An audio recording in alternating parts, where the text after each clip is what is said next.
Hello friends, welcome to our YouTube channel. और आज हम फिर से हमारा आज लेक्चर नंबर 5 है एग्रोनॉमी का। सो हम डिस्कस करेंगे question. So first one, Kent 37 is the variety of oat, dill seed, barley, berseem. So friends here the right option is option number ए।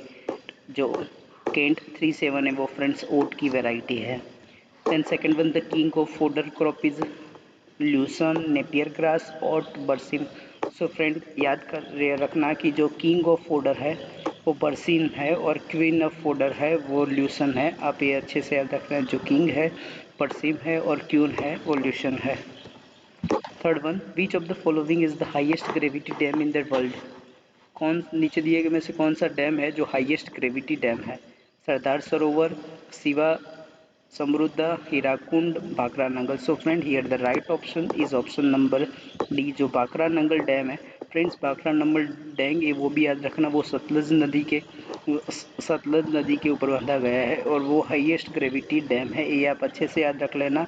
और उसके बाद जो सरदार सरोवर डैम है फ्रेंड्स, ये भी याद रख लेना, जो नर्मदा नदी पे है। और जो हीराकुंड डैम है ये भी फ्रेंड याद रख लेना, ये महानदी पे उड़ीसा के अंदर है।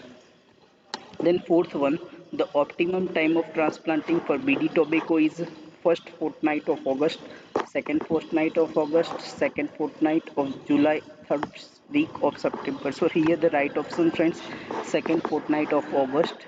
जो हमारा बीडी टोबैको का ट्रांसप्लांटिंग होता है वो सेकेंड फोर्टनाइट ऑफ अगस्त के आसपास में होता है, ये आप भी याद रख लेना। Then fifth one, which monsoon is contributed about 70% of total rainfall to India?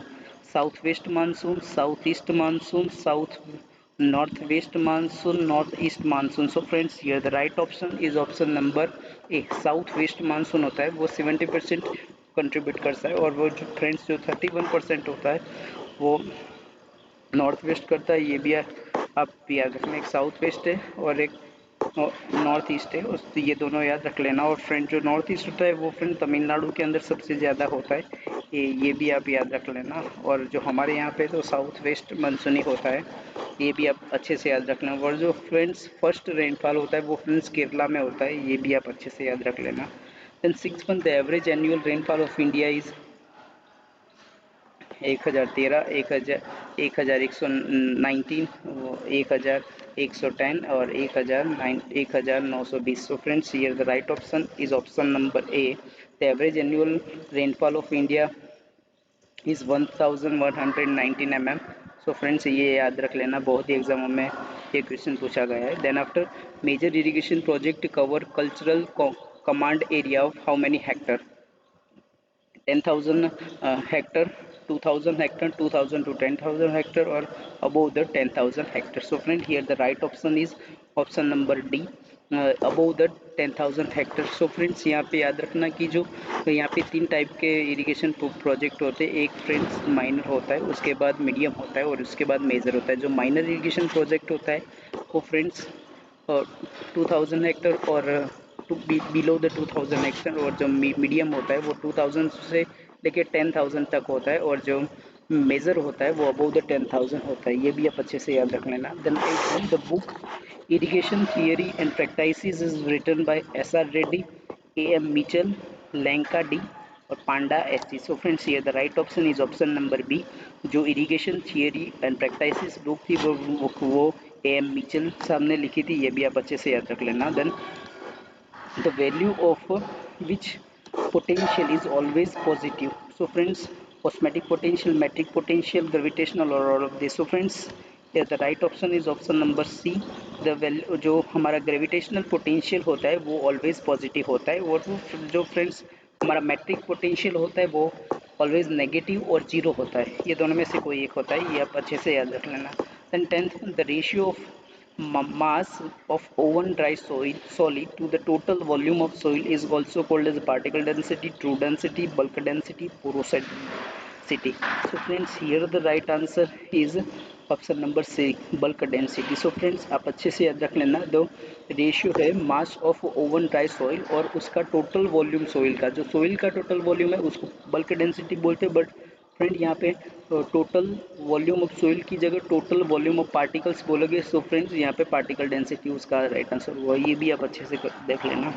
क्योंकि फ्रेंड्स जो बल्क डेंसिटी होती है उसके अंदर हम सोइल की पोरोसिटी को भी काउंट करते हैं, बट फ्रेंड पार्टिकल डेंसिटी होती है उसके अंदर हम सोइल की पोरोसिटी को काउंट नहीं करते, ये भी आप अच्छे से याद रख लेना। 11th 1 bar is equal to how many megapascal? 0.01, 0.1, 1, 10. So friends, here the right answer.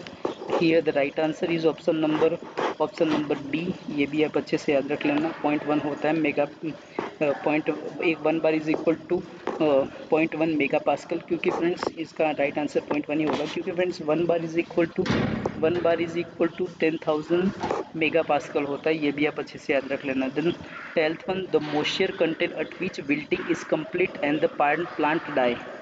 Wilting range, ultimate wilting, permanent wilting point, all of this. So friends, here the right option is ultimate wilting point.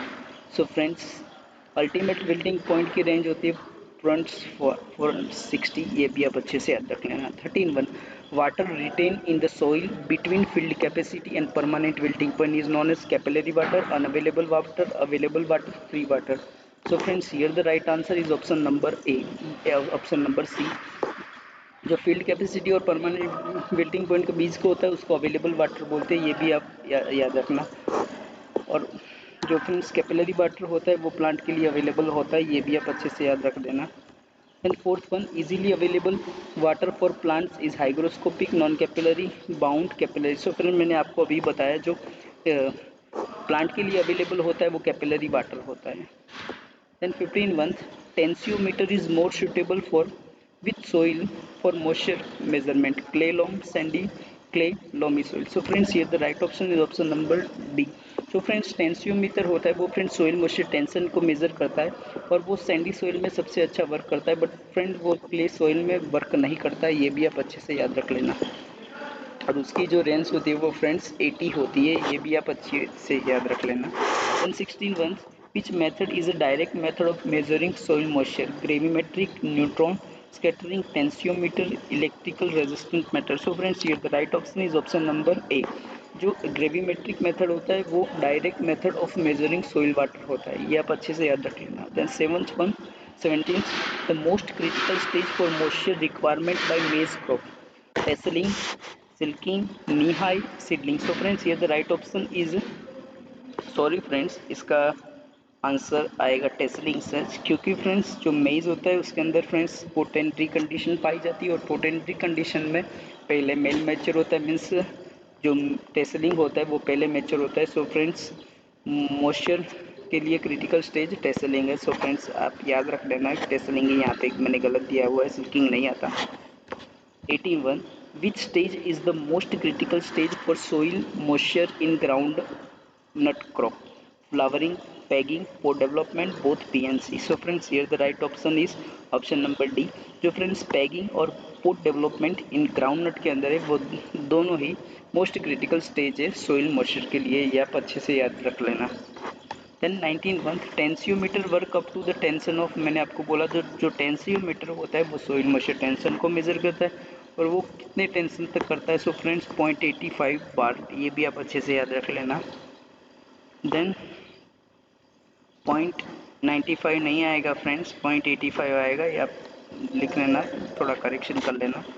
21 the process in which water evaporate from the surface of the leaves of plant to the atmosphere is also called as evapotranspiration, respiration, evaporation, transpiration. So friends, option number D transpiration. So friends मैंने आपको मैं एक बार फिर से आपको बता देता हूँ कि जो ये 3 टर्म है उसके अंदर सब कन्फ्यूज़न होते हैं कि ट्रांसपरेशन क्या होता है, इवापोरेशन क्या होता है, इवापो ट्रांसपरेशन क्या होता है। सो फ्रेंड्स अगर जो वाटर है वो वाटर इवापोरेट हो रहा है, प्लांट के लीव में से, सो फ्रेंड्स उसको हम ट्रांसपायरेशन बोलते हैं। बट वही वाटर फ्रेंड्स अगर वही जो वाटर है वो फ्रेंड इवापोरेट होगा अगर सोइल से तो उसको हम इवापोरेशन बोलेंगे, अगर दोनों से हो रहा है तो उसको हम इवापो ट्रांसपायरेशन बोलेंगे। सो फ्रेंड्स आज के हम 20 क्वेश्चन देखेंगे। अगर आपको सेशन अच्छा लगा हो तो लाइक करिए, शेयर करिए और सब्सक्राइब करिए माय यूट्यूब चैनल, और हम ऐसे ही हम 20 क्वेश्चन डिस्कस करेंगे। और जब संडे होगा तो हम मैराथन सेक्शन भी रखते हैं, हम 50 क्वेश्चन डिस्कस करेंगे, सो आपको इजीली कवर हो जाए। Thank you friends for this joining this session.